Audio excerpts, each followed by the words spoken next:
আহিরি দিদি, তোর সমস্ত কুকীর্তি এবার ফাঁস করব আমি, এমনটাই বলছে রাঙা। সম্পূর্ণ জানতে ভিডিওটিতে একটি লাইক করে দেখতে থাকো। গল্পের শুরুতেই দেখা যায় রাঙাকে ছাড়ানোর জন্য একজন উকিল তো আগেই চলে এসেছিল, এবারে এসেছে একলব্য আর আহিরি। একলব্য বলে, দেখুন স্যার, রাঙামতি কোনো অপরাধ করেনি। আপনি আমাদের এয়ারলাইন্সের যে চেয়ারম্যান আছে তার সাথে একবার কথা বলে নিন। সিসিটিভি ফুটেজ দেখলে সমস্ত সত্যিটাই সামনে চলে এসেছে। অফিসার বলে, দেখুন আমরাও বুঝতে পারছি, তবে একটা কথা তো ঠিকই যে ঢোকার মুহূর্তে রাঙামতির কাছে কোনো বোতল ছিল না ঠিকই, তবে ওনার ব্যাগের মধ্যে এটা কে রাখলো, এইটা নিয়েই তো একটা প্রশ্নচিহ্ন থেকে যাচ্ছে, তাই না? তখনই উকিলবাবু বলে, আপনারা যদি এইটা কোর্টে পেশ করেন, কিন্তু আপনাদের কাছে কোনো প্রমাণ নেই, তাই রাঙামতি আরামসেই ছাড়া পেয়ে যাবে। সেক্ষেত্রে আপনারা ওকে কোর্টে নিয়ে গিয়ে ওকে হ্যারাস করবেন। আমার মনে হয় এটা করাটা ঠিক হবে না। তখনই অফিসার বলে, আচ্ছা একবার আমি আমার স্যারের সাথে কথা বলে নিই, আপনারা এখানে অপেক্ষা করুন। একলব্য বলে, চিন্তা করো না রাঙামতি, আমি যখন এসে গেছি তোমাকে নিয়েই আমি বাড়ি ফিরবো, তার আগে আমি বাড়ি ফিরবো না। তখন রাঙা বলে, যারা ভালো মানুষ তাদের কোনো ক্ষতি হতে দেয় না ভগবান। উড়ানবাবু, তুই আমার কাছে ভগবানের মতো, কিন্তু বিশ্বাস কর, যে এই এত বড় অপরাধটা করেছে না, তার শাস্তি হবেই, তাকে শাস্তি দেওয়ার ব্যবস্থা করে দেব আমি। একলব্য বলে, আমি জানি তুমি পারবে, তবে তার আগে তোমাকে এখান থেকে বার করাটা আমার জন্য একটা বড় দায়িত্ব। তখনই রাঙা বলে, আসলেই আমাদের মতন সাধারণ মানুষকে বিপদে ফেলে অনেক মানুষ আনন্দ পায়, কিন্তু আমাদের চোখের জলও বিফলে যাবে না, সত্যিটা সামনে আসবেই। এরপর অফিসার এসে বলে, ঠিক আছে, আমরা রাঙামতিকে এক্ষুনি ছেড়ে দিচ্ছি। রাঙামতির অবশ্য জেল হেফাজত হয় না, রাঙামতিকে ছাড়িয়ে নেওয়া হয়। যেই না রাঙামতি এসেছে বাইরে, তখনই আহিরি বলে, দেখলে তো, আমরা আসতেই তোমাকে ছাড়ানোর ব্যবস্থা করা হয়ে গেল, আমি যতক্ষণ আছি তোমার কোনো চিন্তা নেই। রাঙা বলে, চিন্তা তো আছেই রে আহিরি দিদি, কারণ এইবার সত্যিটা সবার সামনে নিয়ে আসবো আমি। আর কি বলতো, ভালো মানুষের আড়ালে যে খারাপ মানুষগুলো লুকিয়ে থাকে সেগুলোকে সবার সামনে নিয়ে আসে শাস্তি দেওয়াটা আমার দায়িত্বের মধ্যে পড়ে। সব শোনার পরে আহিরি জাস্ট চমকে যায় আর বলে, কি বলতে চাইছে রাঙা, আর কেনই বা এই কথাগুলো বলছে? অন্যদিকে দেখা যায় প্রমিতা বলে, কৃষ্ণা, আজকে রাঙা আসবে তো বাড়িতে? আমার যে রাঙার জন্য খুবই চিন্তা হচ্ছে। তখনই কৃষ্ণা বলে, কি যে বলো না বড় বৌদি, আরে বাবা, আমাদের রাঙা তো কোনো অন্যায় করেনি, আর ওকে শাস্তি দেবে কে? ওকে শাস্তি দেওয়ার ক্ষমতা কারুর নেই, কারুর মেয়েটা নির্দোষ। এর মধ্যেই ফোন চলে এসেছে বাড়িতে যে রাঙার ছুটি, রাঙাকে জেল থেকে বার করা গেছে, রাঙা বাড়ি ফিরছে। আর ঠিক তখনই কৃষ্ণা বলে, দেখেছো তো, বললাম না যে রাঙাকে আটকানোর ক্ষমতা কারুর নেই। এর মধ্যেই রাঙা, একলব্য আর আহিরি গাড়িতে উঠে পড়েছে। তখনই বারবার করে ফোন করতে থাকে রাজেন্দ্রবাবু আহিরিকে।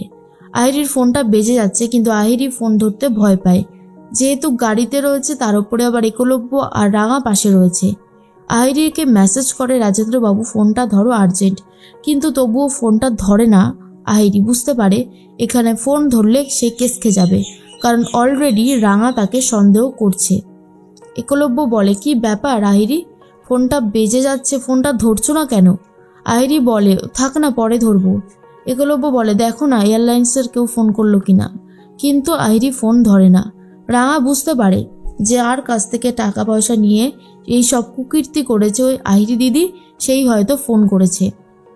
মনে মনে আহিরি ভাবে, এতগুলো টাকা আমি কোনোভাবেই শোধ দিতে পারবো না, আর এইসব জিনিস পাচার করলে ধরা পড়ার চান্স তো থেকেই যায়।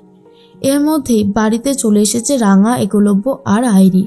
প্রমিতা তো খুবই খুশি হয়ে যায় আর বলে, এই তো রাঙা চলে এসেছে, তোকে অনেকটা কষ্ট করতে হলো তাই না রে রাঙা, তোর ডাক্তার দেখানোটাও হলো না। তখনই সার্থকী প্রচণ্ড রিয়াক্ট করা শুরু করে দেয় আর বলে, সারাক্ষণ শুধু রাঙা রাঙা রাঙা, রাঙা ছাড়া তোমার জীবনে আর কোনো কিছু নেই তাই না মা? কেন করছো এই জিনিসগুলো? তোমার ছেলে মেয়ের প্রতি তোমার তো কোনো দায়বদ্ধতা নেই, একমাত্র একলব্য বাদ দিয়ে। আমরা তো বানের জলে ভেসে এসেছি তাই না? তখনই প্রমিতা বলে, এসব তুই কি কথা বলছিস সার্থকী, তোর কি পুরোপুরি মাথাটা খারাপ হয়ে গেছে? তখনই সার্থকী বলে, মাথাটা কোনো খারাপ হয়নি মা, তবে হবে। রাঙার জন্য তোমার এত চিন্তা, কিন্তু তুমি কখনো বলতে পারবে যে তুমি আমার জন্য, পর্দার জন্য এত চিন্তা করেছো? বৃন্দা তখন বলে, রাঙা প্রতি মায়ের একটু বেশি ভালোবাসা, তবে এটা একদমই ঠিক না। নিজের সন্তানের প্রতি দায়বদ্ধতা না রেখে অন্য কারোর প্রতি এত বেশি যত্নশীল হওয়াটাও কি ঠিক? তখনই নবারুণ বলে, এই তোমরা এসব কি বলছো সাত্যকী? আমরা কি তোকে ভালোবাসিনি? যথেষ্ট ভালোবাসি তোদের 3 ভাই বোন, 3 ভাইকে আর তোদের দিদিকে। এরকম করিস না। পাঞ্চালী বলে, থাক না বাবা, সমস্ত কথা বলে কি লাভ? কিন্তু প্রমিতা বলে, কথা যখন উঠেছে তখন বলে নেওয়াটাই ভালো।